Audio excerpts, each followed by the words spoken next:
সবাইকে অসংখ্য ধন্যবাদ আজকে আমাদের বিদেশের গল্পে আসার জন্য। সবার জ্ঞাতার্থে একটু জানাই যে বিদেশের গল্প আসলে বাংলাদেশ থেকে দূরে নতুন এক জীবনের শুরু। সেই গল্প নিয়ে আমরা কথা বলতে চাই। এটি শুধুমাত্র একজন প্রবাসী জীবনের গল্প নয়, এটি সংগ্রামের, স্বপ্নের এবং নতুন করে পথ চলার কাহিনী। বিদেশের গল্প এমন একটি প্ল্যাটফর্ম যেখানে আপনি শুনবেন বাস্তব জীবনের সাহসী সিদ্ধান্ত, পেশাগত পরিবর্তন, প্রবাসের চ্যালেঞ্জ আর অভিবাসনের ভেতর বাহির সবকিছুই শুধুমাত্র প্রবাসীদের মুখ থেকেই। আমাদের এই পর্বের অতিথি নিবিড় লতিফুল বারী, যিনি বর্তমানে আমেরিকার আইও অঙ্গরাজ্যের অ্যামসে বসবাস করছেন এবং শীঘ্রই আইওয়া স্টেট ইউনিভার্সিটিতে মাস্টার শুরু করতে যাচ্ছেন। আমরা তার গল্পই শুনবো।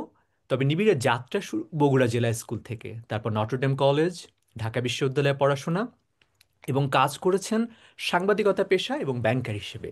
আজ তিনি একজন প্রবাসী শিক্ষার্থী, একজন স্বামী, একজন বাবা এবং এখনও বলা যায় যে একজন স্বপ্নবাজ তরুণ। তার গল্পই শুনবো। নিবিড় ভাই, কেমন আছেন? ঈদ মোবারক। ঈদ মোবারক। আমি আছি ভালো এবং আমাকে সুন্দরভাবে তুলে ধরার জন্য ধন্যবাদ অল্প কথায়। এবং আরো ধন্যবাদ এই কারণে যে আহ, আমাকে বিষয়টা নিয়ে প্রস্তাব করার জন্য এবং আহ, আশা করা যায় যে আমরা খুব একটা ভালো সময় কাটাবো আর কি। অবশ্যই অবশ্যই, ভালো সময় কাটানোর জন্যই একটা বিষয়। তো ঈদ নিয়ে কথা বলি। ঈদ তো কাটলো। ঈদ যেমন ভাবে বাংলাদেশে হয় আর বিদেশে হয় সেটা তো আমরা হ্যাঁ, বুঝি যে একটা হ্যাঁ, পরিবর্তন, মানে হ্যাঁ, এক ধরনের আলাদা হয়। তো আপনার হ্যাঁ। ঈদটা কেমন করে কাটলো? কেমন করে কাটলো আপনার ঈদ, মানে পরিবার সহ বা পরিবারের বাইরে সহ প্রথম মনে হয়, নাকি এটা সেকেন্ড টাইম ঈদ করছেন দেশের বাইরে? এটা এটা হচ্ছে বিদেশের মাটিতে আমার সেকেন্ড ঈদ। গত ঈদ উল ফিতরটা প্রথম কাটলো মানে ফ্যামিলি ছাড়া। এটা হলো সেকেন্ড ঈদ। সো সেই হিসেবে আর এমনিতে পেশাগত ব্যস্ততার কারণে বাংলাদেশে থাকার সময় আমার দু একবার ঘরের বাইরে ঈদ করা হয়েছে, সে অভিজ্ঞতা আছে টুকটাক। বাট সেটা ধরেন যে সেটার এক ধরনের অনুভূতি যে যে সময় যেহেতু একসময় সাংবাদিকতায় ছিলাম টোয়েন্টি হুম ফোর হুম। আওয়ার টিভি চ্যানেলে। সো আমাদেরকে ওই জিনিসটা মেনটেন করতে হতো আর কি, যে যেন টিভিটা সবসময় অপারেশন থাকে আর কি, অপারেশনটা অন থাকে। সো সেটা এক ধরনের ব্যাপার সেটা। কিন্তু এটা ধরেন যে অনেক দূরে আছি। সেই সেই ঈদের ছুটিটা হয়তো বা আমরা পরে অ্যাডজাস্ট করে ফেলতাম কিছুদিনের মধ্যে, এক সপ্তাহ দুই সপ্তাহের মধ্যে। কিন্তু এখানে তো সেই সুযোগ নাই, অনেক দূরে। এবং সেকেন্ড ঈদ এটা আমার। গত ঈদ উল ফিতরটা প্রথম ঈদ ছিল প্রবাসে, আর ঈদ উল আজহাটা সেকেন্ড ঈদ। সো অনুভূতি মিশ্র। অনুভূতি মিশ্র। ঈদের নামাজটা পড়া হয়েছে। সেখানে প্রচুর বাংলাদেশি কমিউনিটি ছিল। কথা প্রসঙ্গে বলে রাখি যে এখানে আমি যে সিটিতে আছি এইমস, এখানে 500+ বাংলাদেশি পিপল এই মুহূর্তে। তো সিটিটা একটা স্মল ক্যাম্পাস টাউন বা কলেজ সিটি বলে আর কি এগুলোকে। তো সেই হিসেবে আমার কাছে মনে হয় 500+ বাংলাদেশি পিপল এটা খারাপ না মোটামুটি। আহ, ঘনত্ব বিচার করলে এটা ভালোই, খারাপ না।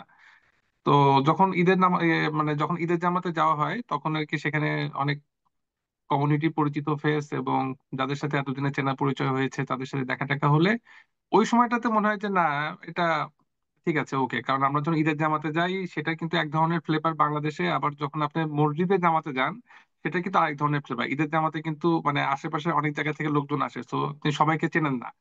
কিন্তু ওয়াক্তের নামাজে কিন্তু আপনি সবাইকে মোটামুটি চেনেন, পাশের বাসা, উপরের ফ্ল্যাট, নিচের ফ্ল্যাট।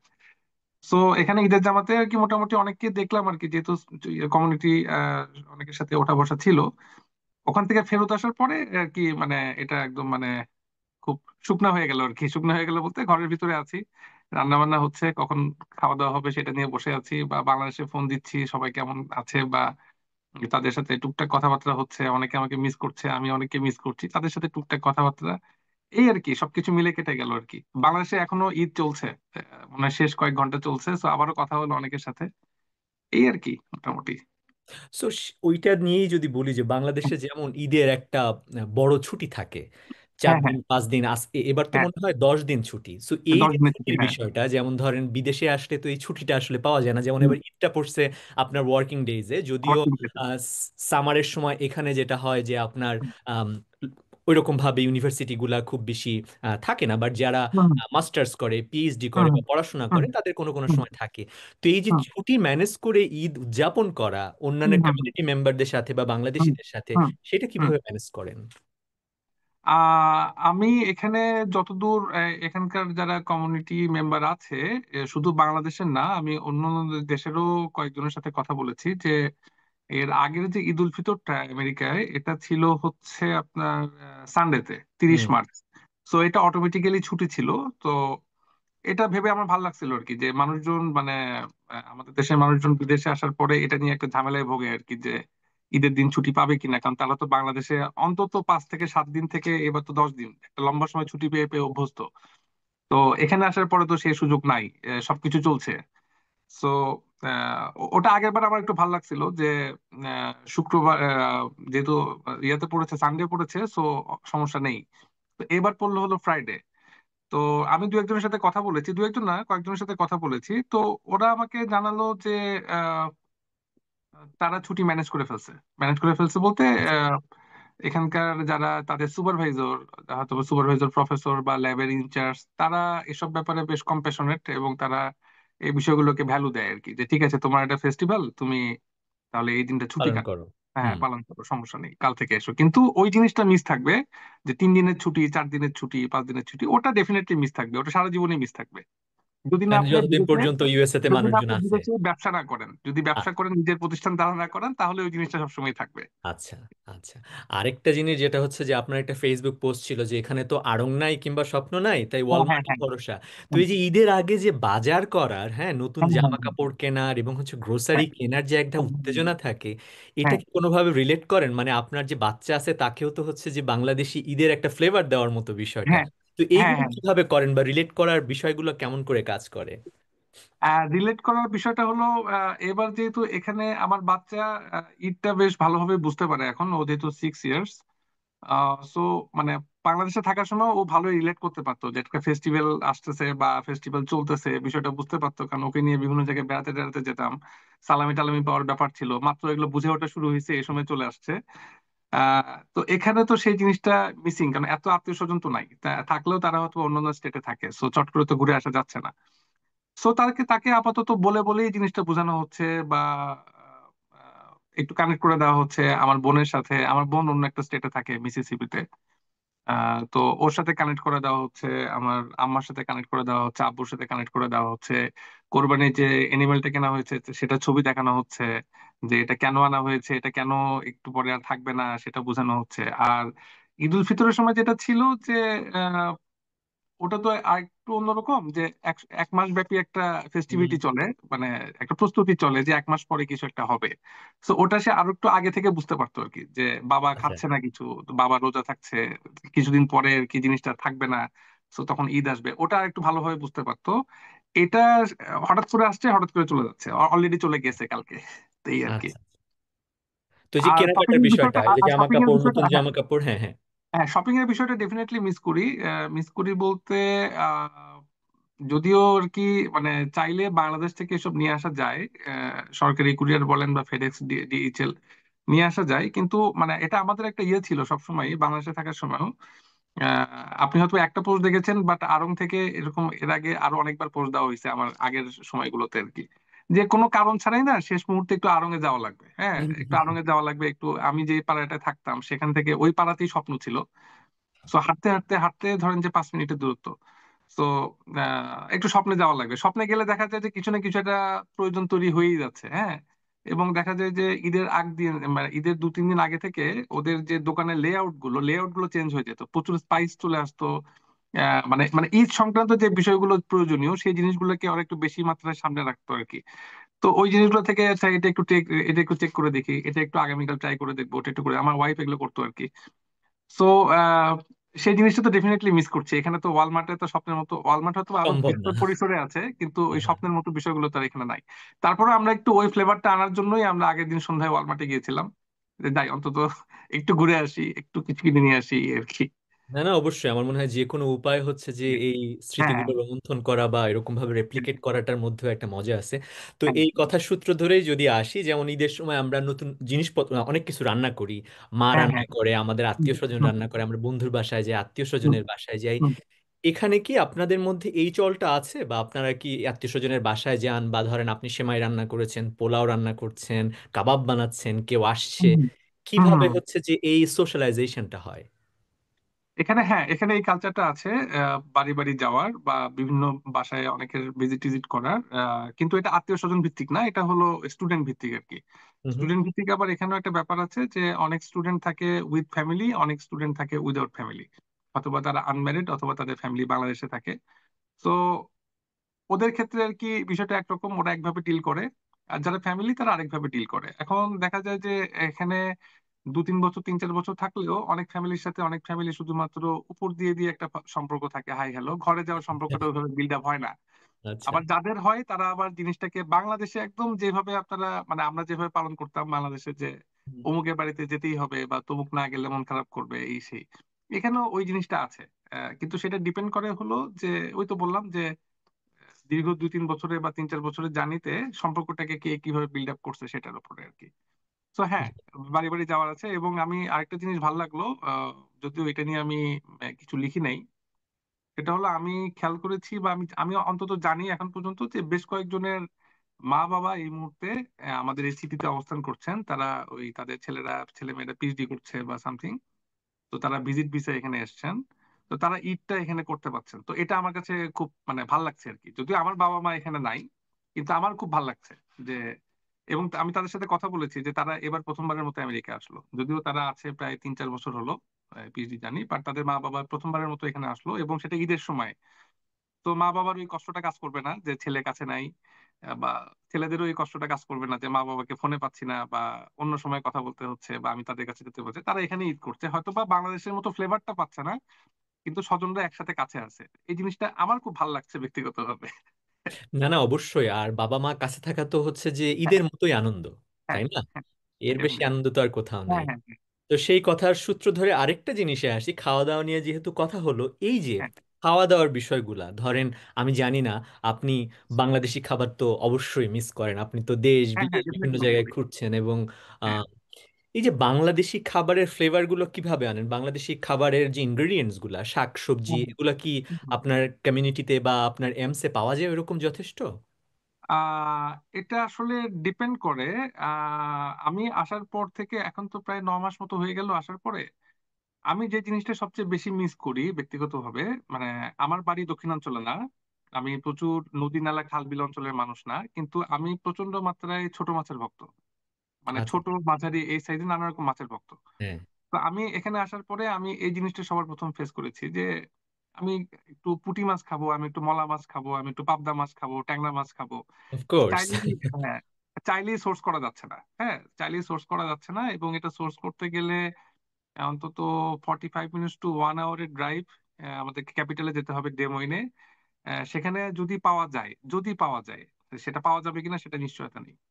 তবে বেসিক মাছগুলো যেমন ধরেন যে রুই, কাতলা, মৃগেল, ইলিশ, এগুলোকে সোর্সিং করা যায়, কিন্তু এটা আপনি চাইলেই পারবেন না। এটা হুম। ডিপেন্ড করবে হলো এই সিটিতে, যদিও আমি আপনাকে মেনশন করেছি যে 500+ বাংলাদেশি পিপল, কিন্তু এখানে তাদের সবাই স্টুডেন্ট।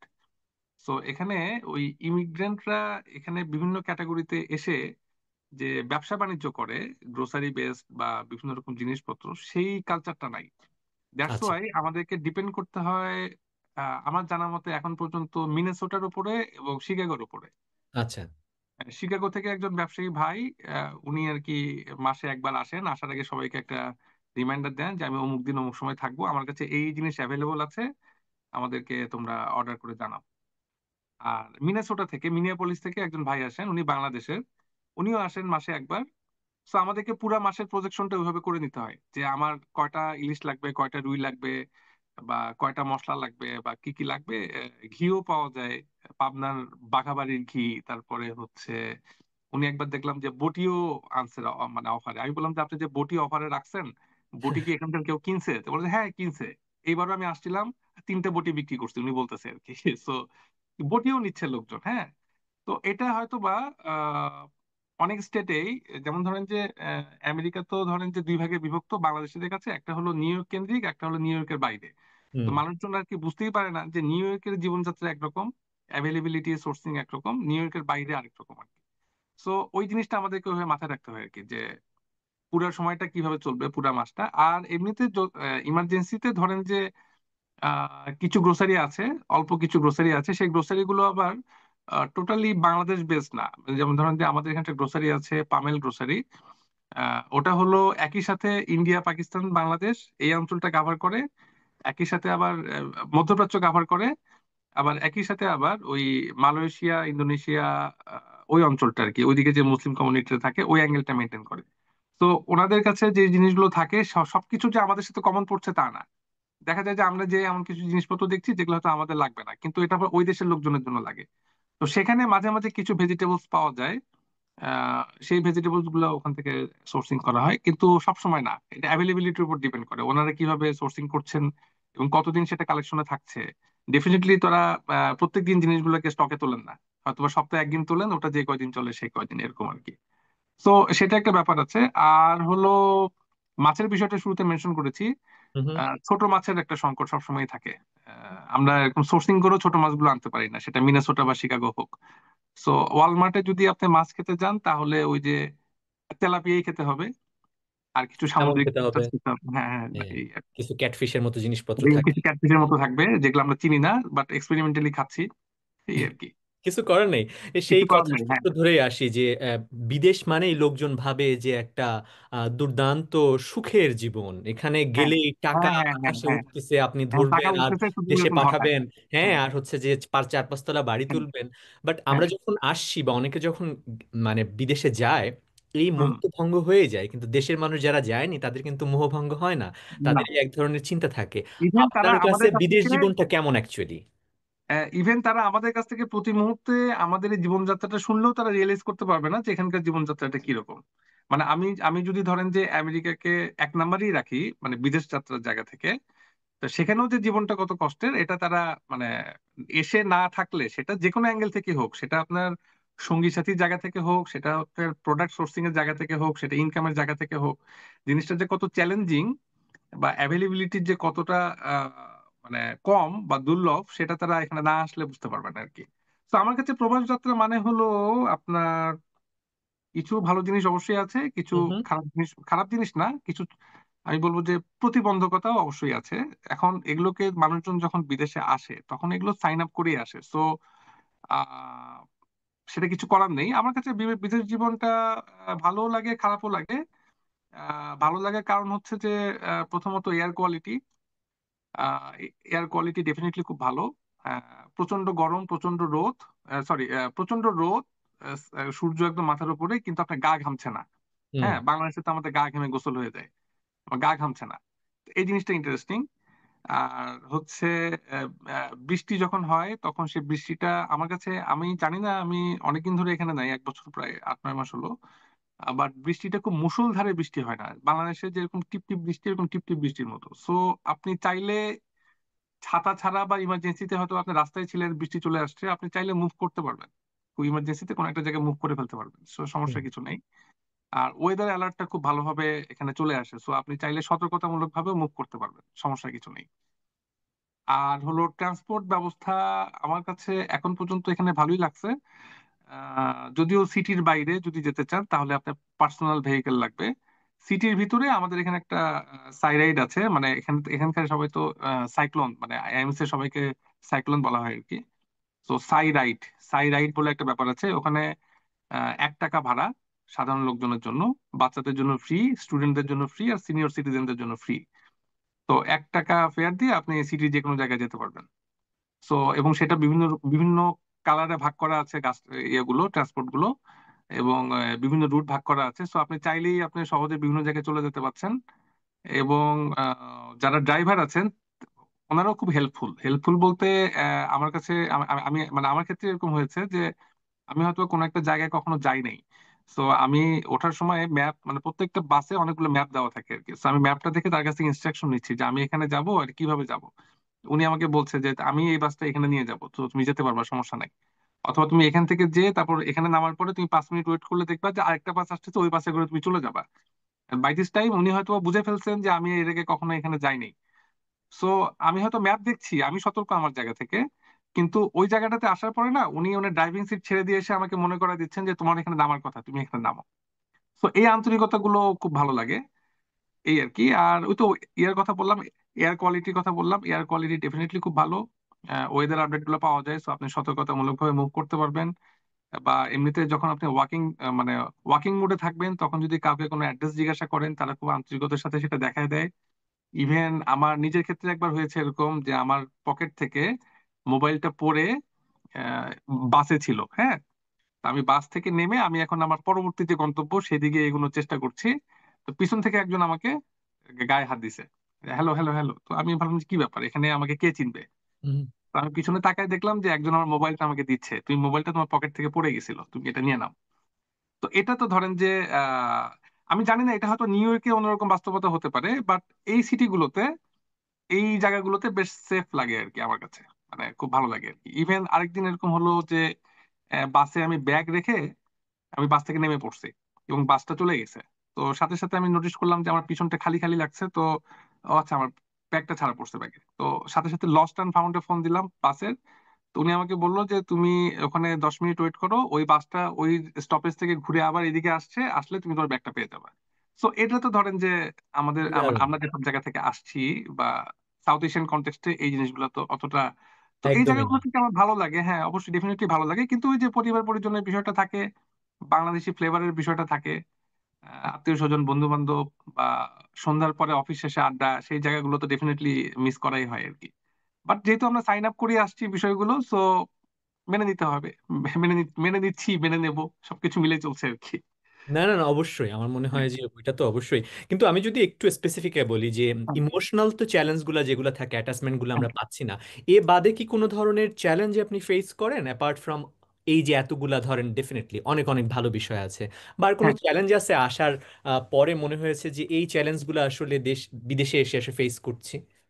আচ্ছা, একদম শুরুর চ্যালেঞ্জটা বলি, সেটা হলো যে বাংলাদেশের হাজারটা সমস্যা, বিভিন্ন সেক্টরে হাজারটা সমস্যা, সেগুলো আমরা স্পেসিফিকেশনে না গেলাম। কিন্তু অন্য একটা অ্যাঙ্গেলে চিন্তা করলে না, বাংলাদেশে আমরা অনেক কমফোর্টেবল জীবনযাপন করি। যে কোনো সমস্যার সমাধানের জন্য আপনার লোক আছে।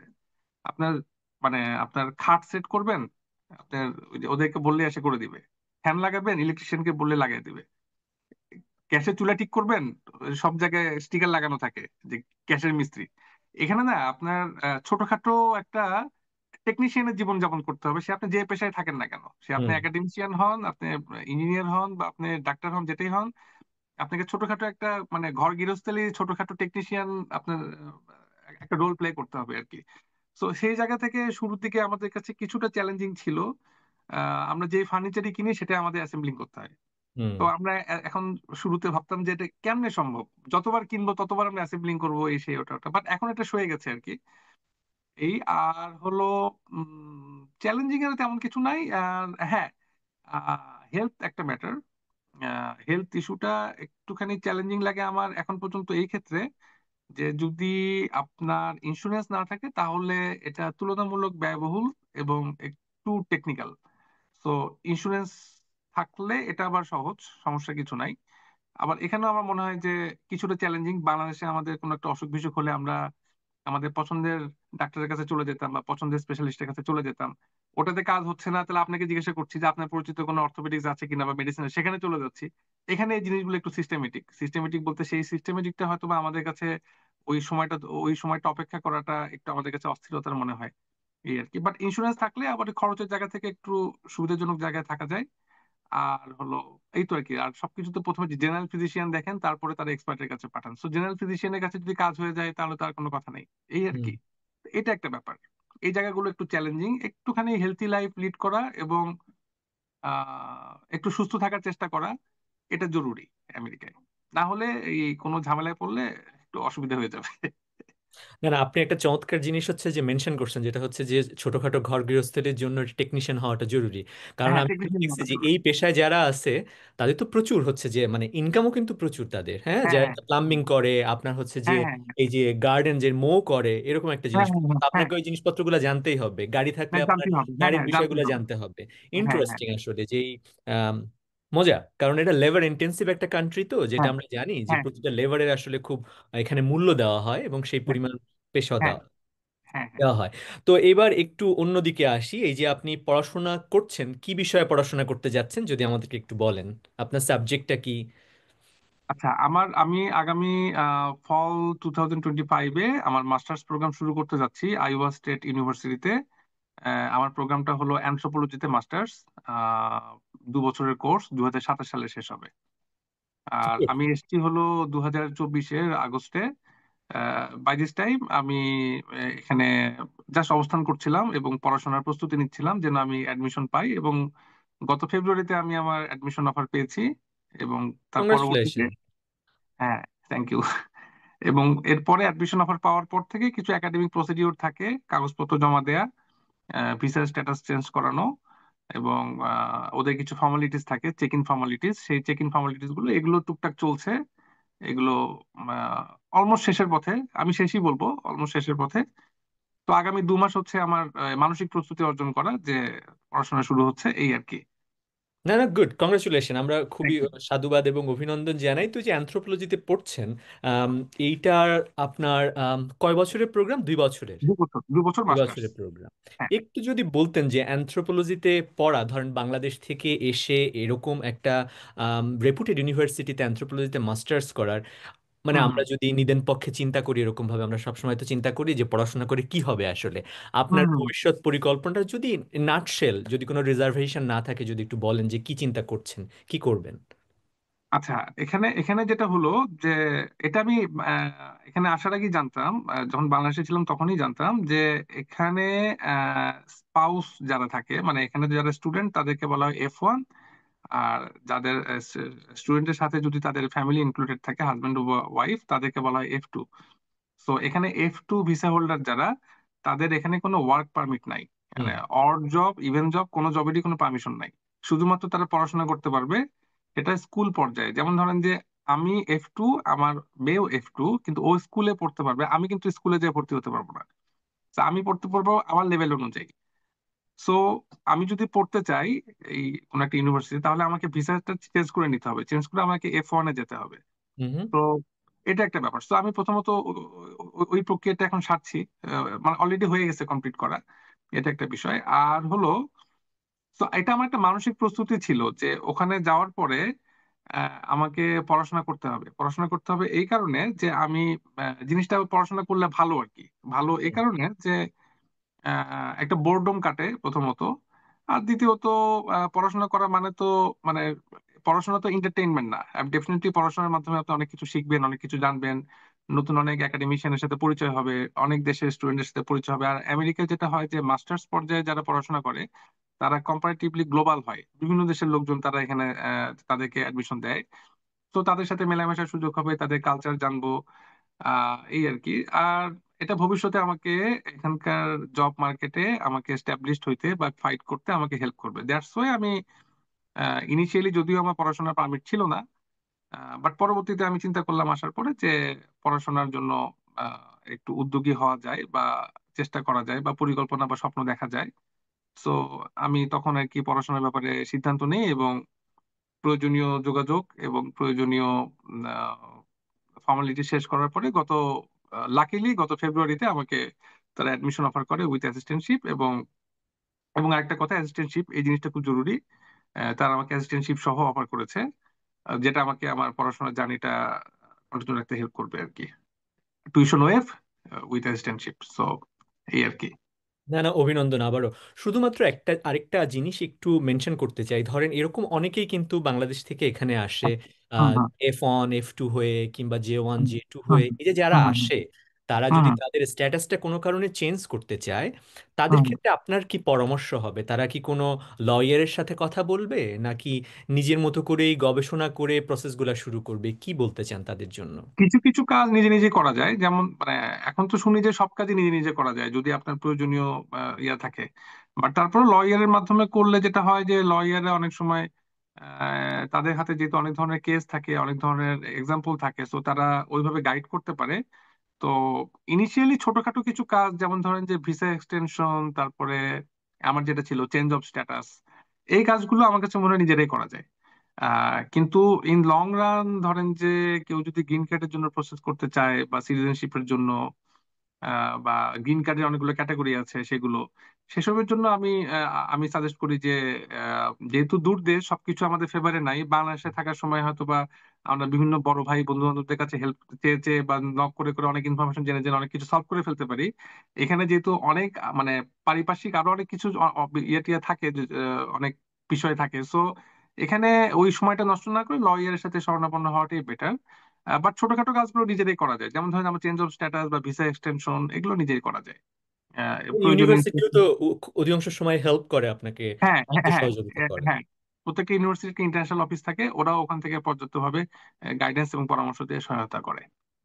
আচ্ছা, এখন একটু এই, পড়াশোনা এবং স্টুডেন্ট নিয়ে যেহেতু কথা বলছি, এখন হুম, তো হুম, হুম, পুরা আমেরিকা জুড়ে এক ধরনের একটা টেনশন কাজ করছে, হুম, স্টুডেন্ট হুম, যারা হুম, আছে, যারা হুম, হুম, হুম, ইন্টারন্যাশনাল স্টুডেন্ট, সেটা হুম, আপনার কমিউনিটি বা আপনার ইউনিভার্সিটি বা আপনার যেখানে থাকেন সেখানে কেমন হুম, হুম। ভাবে আসলে বিষয়টা আছে, বা টেনশনটা কেমন আসলে?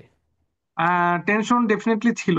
আহ, আমাদের যে কমিউনিটি গ্রুপে সবাই সবাই সবাই সব সময় সবাইকে অ্যাওয়ার করেছে, এবং যখনই কোনো রকম পজিটিভ নিউজ পেয়েছে সেটা সবাই মানে সাথে সাথে সবাইকে যে জানিয়ে দিয়েছেন।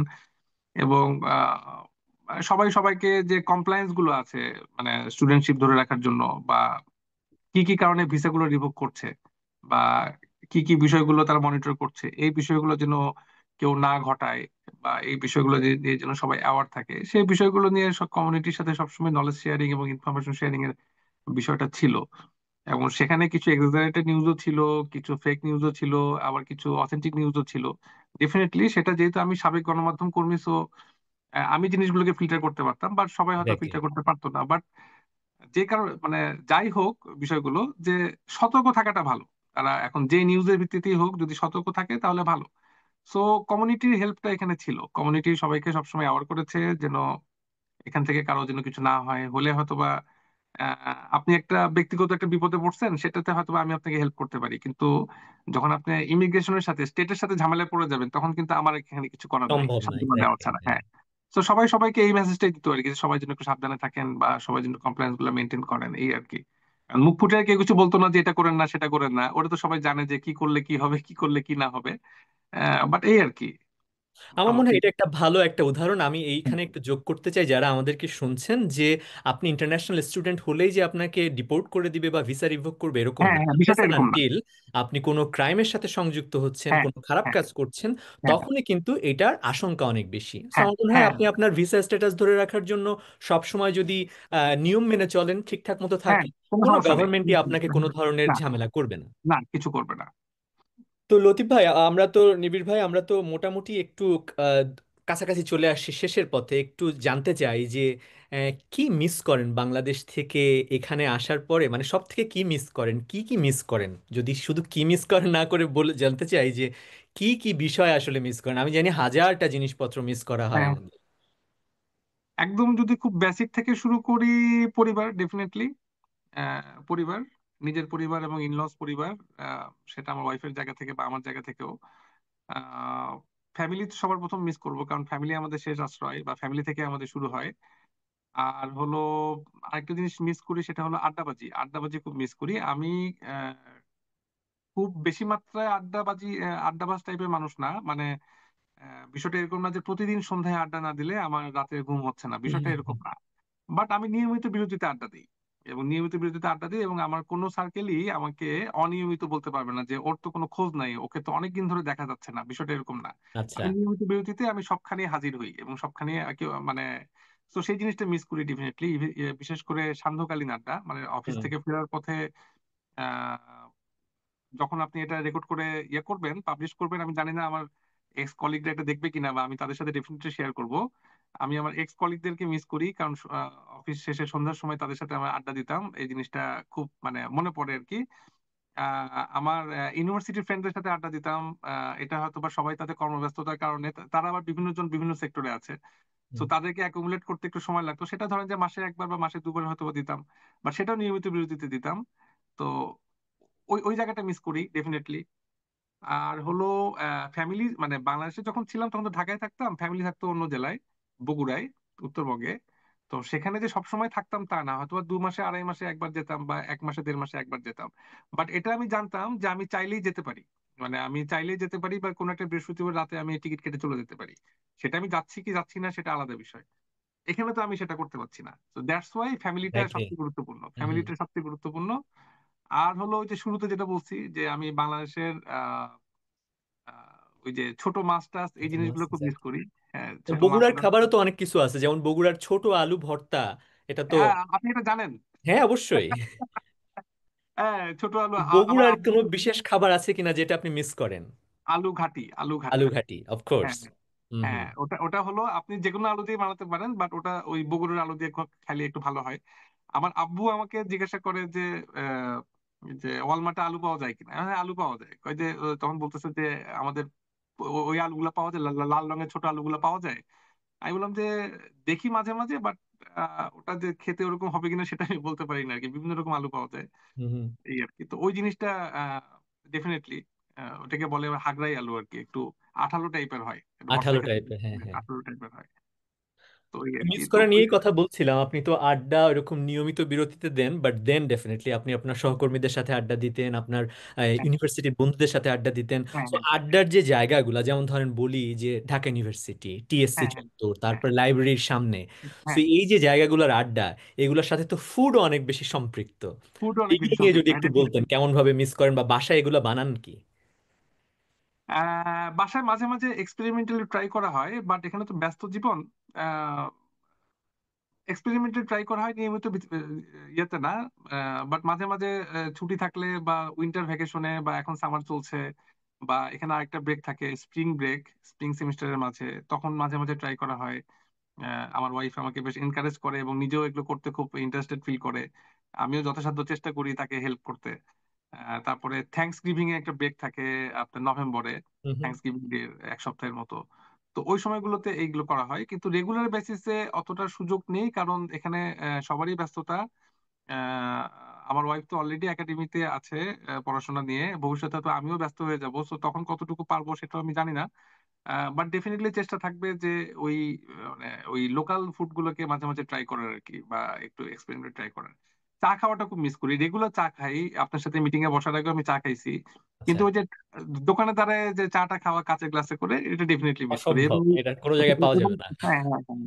এবং পলাশির চা, লাইব্রেরির সামনের চা, টিএসসির চা ডেফিনেটলি, এবং সাথে আরো 4-5 জন থাকতে হবে এই আর কি। তো এই এই জিনিসগুলো তো ডেফিনেটলি মিস করা হয়। অবশ্যই হুম। মিস করা হয়, এবং আমি যাদের সাথে খেতাম আমি তাদেরকেও মিস করছি। আমি নাম মেনশন করছি না, বাট আমি আমার কথা শুনলে বুঝতে পারবো আমি কাদেরকে মিস করছি আর কি। না না, অবশ্যই। এই ক্ষেত্রে আরেকটা বিষয় একটু জানার বিষয় ছিল যে এই যে খাদ্য অভ্যাসের একটা পরিবর্তন, হ্যাঁ। হ্যাঁ, যেমন ধরেন হ্যাঁ, আমরা তো বলি যে আমরা ভেতো বাঙালি, হ্যাঁ। হ্যাঁ, দেশে হ্যাঁ, আসলে তো আমি জানি না হুম, হচ্ছে কি হয়, বাট আমার ক্ষেত্রে বা আমি অনেককে দেখছি যে ভাত খাওয়ার পরিমাণটা কম্পারেটিভলি কমে যায়। হ্যাঁ, আপনাদের ক্ষেত্রে আপনারা আপনাদের খাদ্য অভ্যাসটা কিভাবে পরিবর্তন করেছেন? সেখানে ব্রেড, তারপরে ধরেন রুটি, নান, হুম, পরোটা, হুম, হুম, ভাত, বা হচ্ছে হুম। সবজি, মাছ, মাংস কিভাবে আসলে হয়, যদি ছোট করে একটু বলতেন। আমরা খাদ্যাভ্যাস আসলে তেমন কিছু চেঞ্জ করি নাই। আমরা আমরা ভাতই খাই। কিন্তু বাংলাদেশে আমরা এখানে আমরা ভাতই খাই বেসিক্যালি, মানে ভাত সবজি খাই। হয়তোবা আমাদের সকালের নাস্তাটা একটু চেঞ্জ এসছে। সেটা যে খুব মেজর চেঞ্জ আসছে তা না। আমরা পরোটা খাওয়ার চেষ্টা করি, ফ্রোজেন পরোটা, যেটা আমরা বাংলাদেশে থাকার সময়ও খেতাম স্বপ্ন স্বপ্ন থেকে। আহ, রুটি বানায় খাওয়া, যেটা আর কি আমাদের মা বাবারা বা আমাদের ও মাই শ্বশুর গড। শাশুড়িরা যেটা আর কি এরকম করে যেটা করতো, হ্যাঁ রুটি হ্যাঁ হ্যাঁ, বেলে বেলে বেলন যেটা দিয়ে। করতো, ওই জিনিসটা আমাদের ওইভাবে খাওয়া হয় না। ওটা সুযোগও নাই। দেখি ওটা আমাদের যারা আর কি আমাদের আহ, খাবার দাবার সোর্সিং করে ওদেরকে বলতে হবে যে লুটি বেলন এগুলো আমাদেরকে ইয়ে করার জন্য দেওয়া যায় কিনা। তো পরোটা খাই। আর খাদ্যাভ্যাস তেমন মেজর চেঞ্জ আসে নাই। আর উম, আমরা এক্সপেরিমেন্ট করছি, বিভিন্ন স্থানীয় জিনিসপত্র খেয়ে দেখার চেষ্টা করছি। কিন্তু এটা রেগুলার মিলে আনা সম্ভব না, মানে রেগুলার মিলে আনা সম্ভব না বলতে আমাদের কাছে মনে হয় যে আমেরিকা একটা যতটা না আমেরিকার দেশ, ততটা হলো পৃথিবীর বিভিন্ন দেশের মানুষজনের দেশ। সবাই এখানে তাদের নিজেদের কালচার, নিজেদের ফুড, নিজেদের খাদ্যাভ্যাস, নিজেদের কৃষ্টি সংস্কৃতিকে ইয়ে করে রাখে, মানে দিয়ে রাখে যে কোনো ভাবে হোক। মেক্সিকানরা মেক্সিকান ফুড খায়, আমরা আমাদের ফুড খাই, আরবরা আরবদের ফুড খায়। তো খাক সবাই, সেটা সেটা খাক, খেয়ে সবাই এখানে কাজ করুক, এখানে পড়াশোনা করুক, এখানে জ্ঞান বিজ্ঞান অর্জন করে করুক, সেটা তারা এখানেই ডেলিভারি দেয়, সেটা তারা আমেরিকায় সমৃদ্ধ হোক, কোনো সমস্যা নেই। বাট ঘরের ভিতরে যদি আমরা আমাদের নিজেদের সংস্কৃতি বা নিজেদের কালচার ধরে রাখি, এটা সমস্যার কিছু নেই। আপনি ঢাকাতেও দেখবেন যে একটা আদিবাসী বাড়িতে গেলে তারা হয়তো তাদের ট্রাইবাল ফুড গুলোই খাচ্ছে, সমস্যা কিছু নাই, হ্যাঁ। বা বিভিন্ন অঞ্চলের মানুষজন তো ঢাকা শহরে থাকে, বাট তারা তারা দেখবেন তাদের তাদের এলাকার যে খাবারগুলো, সেই খাবারগুলো তারা খায় নিয়মিত basis তে। আমি অ্যাবসলিউট। থেকে অতটা চাপ হিসেবে নেই না। খাবার দাবারের জায়গা থেকে আমি এখন পর্যন্ত খুব বেশি আমেরিকান হওয়ার চেষ্টা করি নাই, আমি বাংলাদেশেই আছি। হয়তো টেস্ট করে দেখেছি খেতে কেমন, বা এই পর্যন্তই। এখানে একটা ইন্টারেস্টিং কথা বলি। আমি একটা মেক্সিকান শপে গেছিলাম বেশ কদিন আগে শুকনো মরিচের জন্য। হুম। ওয়ালমার্টের শুকনো মরিচ গুলো অনেক বড় বড়, এরকম বড় বড়, এবং আমার কাছে সাহস হয়নি যে এটা খেতে কেমন হবে বা আদৌ ঝাল হবে কিনা। তো একটা মেক্সিকান শপে গেলাম, ওদের শুকনো মরিচ গুলো আমাদের বাংলাদেশের মতো সাইজের, এরকম সাইজের। তো আমি ওটা নিচ্ছিলাম মূলত আলু ভর্তা খাওয়ার জন্য, যে অনেকদিন ধরে আলু ভর্তা খাই না, তো একটুখানি খেয়ে দেখি শুকনো মরিচ নাই। তো আমি তাকে বললাম যে তুমি জানো এটা আমরা, আমি এটা কেন নিচ্ছি, আমি এটা এরকম করে মাস্টার্ড অয়েল দিয়ে আলুকে ম্যাশ করে সিদ্ধ করে এরকম করে খাবো। এসে তো বলছে, হ্যাঁ আমি এটা খুব ভালো করে জানি, আমি এর আগে একটা প্রতিষ্ঠানে চাকরি করতাম, সেখানকার ওনার ছিল ইন্ডিয়ান, এবং সে খুব স্পাইস পছন্দ করতো, এবং এটা ওরাও খায়। আমি এই জন্য এটা এখানে রাখি, যে অনেকেই আছে তোমাদের অঞ্চলে, তারা হয়তো বা এসে কিনবে টিনবে আর কি। তো আচ্ছা। জিনিসটা খুব ইন্টারেস্টিং লাগছিল আর কি। তো গুড আমি গুড চেষ্টা গুড। করি আমাদের আমাদের যে স্থানীয় ফুড এবং এটার ভিতরেই থাকার জন্য। আমার মনে হয় এটা একটা দুর্দান্ত জিনিস, কারণ হ্যাঁ, ডাইভার্সিটি বা বৈচিত্র্যই তো হচ্ছে যে আমাদেরকে আরো বেশি গ্লোবাল হ্যাঁ, একটা হ্যাঁ, সিটিজেন হিসেবে তৈরি করে হ্যাঁ, দিচ্ছে, আর এরকম একটা পরিবেশের হ্যাঁ, মধ্যে থাকলে এই ধরনের চর্চাগুলোও হয়। একটা জিনিস হ্যাঁ, একটু জানতে চাই, এই যে খাবারের কথা, হ্যাঁ 500 আপনার বাংলাদেশি এখানে আছে, কিন্তু যখন এই যে রেস্টুরেন্টে ধরেন হচ্ছে যে মাসে একবার বা মাসে দুইবার আমরা হুম, রেস্টুরেন্টে মাঝে মাঝে ঢাকায় থাকতেও বা দেশে থাকতেও হুম, এরকম ভাবে যেতাম, হুম, যে ধরেন হচ্ছে অন্য কোনো দেশের একটা ফুড হুম, টেস্ট করতাম। এখানে যেটা হুম, হয় যে বাংলাদেশি রেস্টুরেন্ট হোক পাকিস্তানি রেস্টুরেন্ট, সব তো ইন্ডিয়ান রেস্টুরেন্ট হিসেবেই হয়। সো এখানে হ্যাঁ। ইন্ডিয়ান রেস্টুরেন্ট কেমন আছে? গিয়েছেন কখনো বা কি ধরনের খাবার এখানে খেতে? এখানে এখানে একটা ইন্ডিয়ান রেস্টুরেন্ট আছে আমাদের এই সিটিতে, ইন্ডিয়া প্যালেস। হ্যাঁ, তো ইন্ডিয়া প্যালেস, তো এটা আমি একদিন রাস্তা দিয়ে হাঁটতে হাঁটতে হঠাৎ করে আমার চোখে পড়লো ইন্ডিয়া প্যালেস। তো আমি ভিতরে ঢুকলাম, ভিতরে ঢুকে আমি তাদের মেনুটা নিয়ে আসলাম। তো মানে ছবি তুলে নিয়ে আসলাম যে কি কি পাওয়া যায়। তো দেখলাম যে অনেক কিছুই পাওয়া যায়, এসে ওটা ওটা। তো আমি যাওয়ার প্ল্যান করছি, বাট যাওয়া হয় নাই। বাই দিস টাইম আমার সাথে কিছু ভারতীয় বন্ধু বান্ধবের পরিচয় হলো, তাদের সাথে কথাবার্তা হলো। তো ডেফিনেটলি তাদের সাথে যখন কথাবার্তা হয়, তাদের সাথে আমাদের খাবার দাবারের বিষয়টা চলে আসে, যে তোমরা কি খাও, আমরা কি খাই, এই সে ওটা ওটা, তোমরা এটা খাও কিনা। হুম হুম। তো আমি বললাম যে তোমাদের তো এখানে একটা রেস্টুরেন্ট আছে ইন্ডিয়া প্যালেস, এই সেই, তো চলো ওখানে যে একদিন খাই। তো ও বলতেছে যে মাফ করে দাও, আমি ওখানে যাবো না। আমি বললাম যে কেন? বলে যে তুমি যদি পারো তো ঘরে কিছু রান্না করো, সেটা আমি খাই, আমাদের সাথে হয়তো কিছুটা সিমিলার থাকবে, না হলে সমস্যা নেই, বাংলাদেশি খাবার খেলে আমি ওখানে যাবো না। আমি বললাম কেন?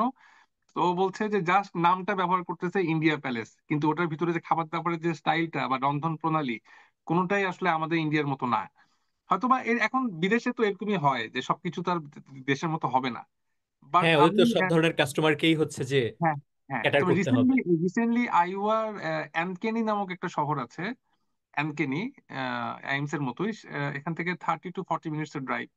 তো আমি সেখানে যে কদিন আগে মাটন বিরিয়ানি টেস্ট করলাম, চিকেন বিরিয়ানি টেস্ট করলাম, বেশ ভালো। ফ্লেভারটা আমাদের সুলতান ডাইন্স এর মতো, মানে একটু ওকে। স্পাইসি টাইপের, হ্যাঁ স্পাইসি টাইপের। তো ভালোই লাগলো, খারাপ না। আমার আবার যাওয়ার প্ল্যান আছে আর কি। বাট এই সিটিতে ইন্ডিয়ান রেস্টুরেন্ট বলতে ওই একটাই। আর অনেকে আছে যে ঘরে ক্যাটারিং করে, ঘরে ক্যাটারিং করে বলতে অনেক আপুরা বা অনেকের ওয়াইফরা হয়তোবা, ক্লাউড কিচেন। হ্যাঁ, হ্যাঁ, অনেকটা ওই যে টেক অ্যাওয়ে, অথবা ওটাকে কি বলে, হ্যাঁ, হ্যাঁ, হ্যাঁ, আপনি যেটা বললেন ক্লাউড কিচেন আর কি। যে আমি আজকে এটা রান্না করতেছি, কারো কিছু লাগবে কিনা সেটা জানাইতে। তো সেখান থেকে কিছু জিনিসপত্র সোর্সিং করা যায়, যে আমার হয়তো আজকে অমুক বিরিয়ানি খেতে ইচ্ছা করছে বা অমুক তরকারিটা খেতে ইচ্ছা করছে, তো সেটা করা মানে যায়, সেটা মিটে যায় ডেফিনেটলি। আসলে, স্বাদ বা ইচ্ছা মিটে যায়। আমি আরো হ্যাঁ, এমনটা জানি যে আপনার এই বাংলাদেশি কমিউনিটির মধ্যে পটলাক করার একটা চল আছে। হ্যাঁ, পটলাক, আমরা বেশ কিছু পটলাকে অলরেডি অ্যাটেন্ড করেছি। এখন এটা ডিপেন্ড করে আসলে সবাই কেমন ব্যস্ত আছে বা হ্যাঁ। সবার কেমন ইয়ে আছে সেটার উপর আর কি। পটলাকের ফুড গুলো কেমন হয়? ভর্তা তো থাকেই। হ্যাঁ, ভর্তা থেকে আমরা ভর্তা কদিন মানেই তো আগে বাঙালি, এই 14 বাংলাদেশি। এপ্রিল পয়লা বৈশাখ উদযাপন করেছি এখানে। পয়লা বৈশাখ উদযাপন করলাম দুদিন আগে, 12 এপ্রিল। সেখানে পুরাটাই ভর্তা বেস ছিল। ইলিশ আচ্ছা। মাছের লেজ ভর্তা, তারপরে হলো শুটকি ভর্তা, আলু ভর্তা, তারপরে ধনিয়া পাতার ভর্তা, তারপরে হলো বাদ ভাত। থাকবে না কিছুই। হ্যাঁ, মানে একদম সাদা ভাত, ইলিশ ভাজি। সো ওই ওই জায়গাটাতে বিশেষ করে আমরা তো ফ্যামিলি সহ থাকি, সো আমরা চাইলে ভর্তা ভর্তি একটু ঘরে খেতে পারি, বাট আন্ডার গ্রেডের ছেলে পেলে যারা ছিল ওদের সাথে পরে কথা হলো, তো ওরা বললো যে ভাই আমরা তো গেছি খাইতে, আমাদের খুব ভালো লাগছে, ভর্তা টর্তা খেয়ে খুব ভালো লাগছে, অনেকদিন পরে মনে হয়েছে যে একটু, যাই হোক এটা মানে মজার আর কি। পটলাক আচ্ছা। বিষয়টা খুব ইন্টারেস্টিং পয়েন্ট বলছেন। পটলাক, পটলাকে হ্যাঁ, অনেক পটল। ধরনের খাবারের সমাহার ঘটে। আচ্ছা, দুইটা জিনিস একটু জানতে চাইবো এখন, একটু স্টুডেন্ট বেস যে এই আইওয়া স্টেট ইউনিভার্সিটিতে যারা পড়ছে মূলত হচ্ছে হুম। কোন বিষয়ে বাংলাদেশ থেকে স্টুডেন্টরা বেশি পড়তে আসে এখানে, আপনার অবজারভেশন কি বলে? আমার অবজারভেশন বলে, আমি এখন পর্যন্ত যতটুকু মানুষজনের সাথে পরিচিত হয়েছি, আহ, এখানে তো এখন মানে এগুলো তো আগে বুঝতাম না, পরের দিকে বুঝেছি এগুলো যে ওই স্টেম নন স্টেমের একটা ব্যাপার আছে আর কি। তো স্টেম যারা পড়ে তাদের জন্য খুব ভালো একটা জায়গা। নন স্টেমের জন্য অবশ্যই সবার জন্যই ভালো জায়গা, বাট নন স্টেমের অপরচুনিটি গুলো আপনাকে খুঁজে খুঁজে বের করতে হবে। বা আমি ঠিক জানিও না যে নন স্টেমের জন্য কোন সাবজেক্টটা এখানে সবচেয়ে ভালো। আহ, এই আর কি। বা স্টেমের ক্ষেত্রে আমি যেটা দেখতে পাচ্ছি গত 1-1.5 বছরে, মেকানিক্যাল ইঞ্জিনিয়ারিং এর একটা ব্যাপক চল এই জায়গায় আছে। আমি আমি নিজে সার্চ করে এটা দেখিনি, বাট মেকানিক্যাল ইঞ্জিনিয়ারিং এর একটা স্টুডেন্ট আমাকে জানাইছেন যে আমেরিকা থাকে না যে ইউনিভার্সিটি র্যাঙ্কিং এর পাশাপাশি ডিপার্টমেন্টের একটা র্যাঙ্কিং এর ব্যাপার হুম থাকে, হুম তো হুম এটা হুম। নাকি 41 জায়গা স্পেস ইয়াতে, শুধু ওই জায়গা থেকে, মেকানিক্যালের জায়গা থেকে। তো মেকানিক্যালের প্রচুর স্টুডেন্ট আসে, এই বছরও বেশ কয়েকজন মেকানিক্যালের স্টুডেন্ট আসবে। তারা অলরেডি গ্রুপে অ্যাড হয়েছে, তারা কথাবার্তা বলতেছে। আমি তো যাদের সাথে পরিচয় হয় সব শুনি PhD mechanical engineering, PhD mechanical engineering. যেটা বুয়েটে গেলে যেটা হয়তোবা আমরা সবসময় শুনি যে ইলেকট্রিক্যাল, ইলেকট্রিক্যাল সিএসি, সিএসি। আরেকটা জিনিস আছে কেমিক্যাল ইঞ্জিনিয়ারিং, মেকানিক্যাল কেমিক্যাল এই দুটার খুব বেশি চল দেখা যায়। আর সায়েন্সের, পিওর সায়েন্সের জায়গা থেকে কেমিস্ট্রি, কেমিস্ট্রি, এই এই তিনটা সাবজেক্টের কথা আমি সবচেয়ে বেশি শুনি। আর এর বাইরে যেগুলো আছে, এগ্রিকালচারের কথা বেশ কিছু শোনা যায়, এগ্রি ইঞ্জিনিয়ারিং এন্ড বায়োসিস্টেম এই জায়গার কথাটা বেশ শোনা যায় এখানে। আর আইওয়া এমনিতে একটু কৃষি প্রধান জায়গা বা কৃষি প্রধান নলেজের জন্য, পড়াশোনার জন্য বেশ ভালো একটা ইউনিভার্সিটি। ইভেন এটার নাম এখন আইওয়া স্টেট ইউনিভার্সিটি, বাট এটা শুরু হয়েছিল এগ্রিকালচার ইউনিভার্সিটি হিসেবে 1858 সালে। সো এখানকার একটা এগ্রিকালচারের প্রতি একটা আলাদা গুরুত্ব দেওয়ার বিষয়টা এটা আছেই সবসময়। এবং খুব ভালো জায়গা, যারা এগ্রিকালচার ভিত্তিক উচ্চশিক্ষা গ্রহণ করতে চায় আমেরিকায়, তাদের জন্য বেশ ভালো একটা জায়গা, অনেক অপরচুনিটি আছে। ফ্যান্টাস্টিক। আমার মনে হয় যারা স্টেম নিয়ে পড়াশোনা করতে চায় আইও স্টেট ইউনিভার্সিটি কনসিডার করতে পারে। আপনি যদি সোশ্যাল হ্যাঁ সায়েন্স বা হিউম্যানিটিজ হন, একটু গবেষণা করে তারপরে যাওয়াটাই হ্যাঁ মনে হ্যাঁ হয় হ্যাঁ, সব ডেফিনেটলি থেকে ডেফিনেটলি ভালো। ডেফিনেটলি। হ্যাঁ। কারণ যখন আপনি ওই সাবজেক্ট খুঁজবেন, শুধু দেখবেন যে science based subject, science based subject, science based subject. So এর ভিতরে আছে arts and humanity, liberal arts বা এগুলো আছে, বাট আপনাকে খুব ট্রিকি হইতে হবে যে আপনি কোন সাবজেক্টটাতে নক করতে চাচ্ছেন, এবং আহ, সেটা আপনার ইন্টারেস্টের সাথে, আপনার প্রিভিয়াস পড়াশোনা এবং ভবিষ্যৎ ইন্টারেস্টের সাথে আদৌ সেটা ম্যাচ করছে কিনা। বাট সায়েন্সদের এই সমস্যাটা হবেই না, তারা নক করলেই তারা দেখা যাবে যে কিছু না কিছু একটা পেয়ে যাচ্ছে। ওকে ওকে, গুড। আমার মনে হয় আমাদের যারা স্টুডেন্ট ভাইরা আছে যারা চেষ্টা করছে দেশের বাইরে যে পড়াশোনার জন্য, হ্যাঁ এটা তাদের জন্য একটা বড় হ্যাঁ। ভালো জিনিস, একটা পরামর্শ হবে। আরেকটা জিনিস আমি সবসময় দেখি আমার ক্ষেত্রেও যেটা হয়েছে যে হ্যাঁ, আপনি হয়তোবা মোটামুটি ইংরেজি জানেন, মানে আমি মোটামুটি ইংরেজি জানি, কমিউনিকেট করতে পারি, বাট স্টিল ল্যাঙ্গুয়েজ কিন্তু একটা ব্যারিয়ার হয়ে যায় মাঝে হুম মাঝে। হুম যদি হুম এখানে হুম যারা থাকে তারা কিন্তু খুব আম, বন্ধুত্বপূর্ণ, তারা কিন্তু আপনাকে হুম। ওরকম বলে না হ্যাঁ তুমি পারো না না, ইংরেজি, তোমার কি তো করতে হচ্ছে না, আসছো। তোমার তো হচ্ছে খুবই না, বা হেল্পফুল তুমি তো করে পারছো এবং না, তুমি মন তো- দিয়ে শোনে, কনটেক্সট বোঝার হুম চেষ্টা করে। হুম, এই যে একটা চমৎকার ধরেন আন্ডারস্ট্যান্ডিং, বোঝার, হ্যাঁ হ্যাঁ, এই হ্যাঁ। ল্যাঙ্গুয়েজ ব্যারিয়ার, এগুলা ধরেন তো হচ্ছে এক ধরনের অভিজ্ঞতা, এগুলো থেকে কাটিয়ে ওঠার প্রসেসটা কি, কিভাবে লোকজন করে, বা আপনার অভিজ্ঞতা কেমন? আমি দেখেছি যে কিছু কিছু ক্ষেত্রে আহ, আহ, ওনারা মানে এখানকার আমেরিকার বিভিন্ন লাইব্রেরিতে বা বিভিন্ন দোকানে বা বিভিন্ন অফিস আদালতে যদি কেউ কমিউনিকেট করতে চেয়ে কোনো অসুবিধায় পড়ে, তো প্রথমত ওরা হেল্পফুল থাকে, ওরা প্রথমে ওদের অ্যাকসেন্টেই কথা বলার চেষ্টা করে। তারপরে যখন দেখে যে অপোজিট সাইডে যিনি আছেন উনি ওনার কথা বুঝতে পারছেন না, তখন উনি একটু স্লো ডাউনে যান। ঠিক আছে, আমি কথাটাকে আরেকটু আস্তে বলছি। তারপরে যদি না বোঝেন, অথবা কোনো একটা শব্দ চয়নের কারণে বা কোনো কারণে, তখন নাকি তার যে রিকোয়ারমেন্টটাকে এখানে লিখতে বলে, যে তুমি এখানে আমাকে লিখে বলো যে বিষয়টা কি জানতে চাচ্ছ বা কিছু। তখন যখন অপোজিট সাইডে কেউ যখন ওকে লিখে দেয়, তখন উনি বলে আচ্ছা ঠিক আছে, তুমি যেটা খুঁজতেছো বা তুমি যেটা চাচ্ছ সেই বিষয়টা হলো এরকম, এটার জন্য তোমাকে এতদিন অপেক্ষা করতে হবে, বা তুমি এখানে গেলে এটা পাবা। সো এই জায়গা থেকে তারা সুন্দর। যথেষ্ট কোঅপারেটিভ, যথেষ্ট হেল্পফুল। আর হলো ফ্লুয়েন্সি আনার জন্য বা দক্ষতা অর্জন করার জন্য তো প্র্যাকটিসের বিকল্প নাই। ঘরে বসে সবাই প্র্যাকটিস ট্যাকটিস করবে। বাট যারা অনেকদিন ধরে আছে তারা অটোমেটিক্যালি এক্সপার্ট হয়ে যায়। যারা শুরুর দিকে আছে তারা খুব বেসিক কমিউনিকেশনের জায়গাটাতেই থাকে। বাট আমি প্রফেসরদের সাথে কথাবার্তা বলে দেখছি, বা অন্যান্যদেরকেও দেখি যে ওরা যে জায়গাটাকে প্রায়োরিটি দেয় সেটা হলো যে তোমার কথা আমি বুঝতে পারছি কিনা, তুমি কতটা ব্রিটিশ অ্যাকসেন্টে বলছো, কতটা আমেরিকান অ্যাকসেন্টে বলছো, ডাজন্ট ম্যাটার। কতটুকু কতটুকু বাংলাদেশি অ্যাকসেন্টে বলছো, কতটুকু বাংলাদেশে ইংলিশ মিডিয়াম অ্যাকসেন্টে বলছো, এটা ম্যাটার করে না। ওরা দেখে যে আমি তোমার কথাটা বুঝতে পারছি কিনা, এই আর কি। আর ডেফিনেটলি পড়াশোনা কন্টিনিউ রাখতে রাখতে জিনিসটা অটোমেটিক্যালি সব এক্সপার্টাইজের দিকে চলে যায়। সো খুব একটা সমস্যা হয় না এখন পর্যন্ত, আমি যেটা দেখেছি আর কি। আর আপনি যখন এরকম একটা ইংরেজি হ্যাঁ, স্পিকিং কমিউনিটির সাথে সবসময় থাকেন, হ্যাঁ, হ্যাঁ, চর্চাটাও হ্যাঁ, আসলে অটোমেটিক্যালি হয়ে যায়, যেমনটা বললেন। হয়ে হ্যাঁ, যায়, তখন হ্যাঁ, একটা ফ্লুয়েন্সি আসে। আমরা শেষের দিকে চলে আসছি, আর দুইটা মাত্র হচ্ছে প্রশ্ন আপনাকে করব। হ্যাঁ, শিওর, যে বাংলাদেশ থেকে যারা আসতে চায়, আপনি তো একটা গাইডলাইন দিলেন, বা কি হ্যাঁ। ধরনের প্রিপারেশন তারা আগে থেকে শুরু করতে পারে, আপনি যদি একটু আপনার এই কয়দিনের অভিজ্ঞতা থেকে তাদেরকে বলতেন। এক, আর শেষে আমি একটু আপনার কাছে জিজ্ঞেস করতে চাইবো যে হ্যাঁ, আহ, কি ধরনের ধরেন হচ্ছে যে আপনার প্রফেসরদের সাথে আহ, কথা বলা, বাংলাদেশি প্রফেসরদের সাথে, যেমন ধরেন আমরা সবসময় যেটা ফেস করি, একটা হুম, রেকমেন্ডেশন লেটার, বা ধরেন হুম, হুম, হচ্ছে যে এই তো এরকম জিনিসপত্রগুলো আপনার হ্যাঁ। অভিজ্ঞতা থেকে যদি আপনি একটু পরামর্শ দিতেন। আচ্ছা, ওই প্রথমে আর কি এই কি কি বিষয় মাথায় রাখতে হয় না আমেরিকা আসার আগে, এটা নিয়ে আসলে আমি যখন 20-21 সালের দিক থেকে, বা 20-21 থেকে মোটামুটি এটা নিয়ে আমি নিজেও আসলে অনেক লেখালেখি পড়েছি। মানে অনেকেই ফেসবুকে লেখালেখি করতেন, বিভিন্ন গ্রুপে, হায়ার স্টাডিজ সংক্রান্ত বিভিন্ন গ্রুপে, বা ইন্ডিভিজুয়ালি অনেকে লেখালেখি করতেন। তো যে বিষয়গুলো মাথায় রাখতে হয় যে আমি কি করছি, কেন করছি, সেই বিষয়গুলোকে মাথায় রাখা, যে আমি আসলে একটা উচ্চশিক্ষা গ্রহণ করতে যাচ্ছি, সেটার জন্য একটা কান্ট্রি চুজ করা। সেটা ইউরোপ যাবেন, অস্ট্রেলিয়া যাবেন, আমেরিকা যাবেন। তারপর পড়াশোনা করার পরে এখন ধরেন যে আহ, প্রচুর সংখ্যক স্টুডেন্ট আমেরিকা আসছে, আবার অনেকে অস্ট্রেলিয়া যাচ্ছে, এখানে ইউরোপ যাচ্ছে অনেকে। হুম। প্রত্যেকে কোথায় যাচ্ছে, কেন যাচ্ছে, সেটার পিছনে তাদের একটা মাইন্ডসেট আছে, তাদের একটা আদর্শ আছে। সো কেউ রং না, কেউ সঠিক না, মানে সবাই যার যার তার তার প্রেক্ষাপটকে গুরুত্ব দিয়ে সেসব জায়গায় মুভ করছে।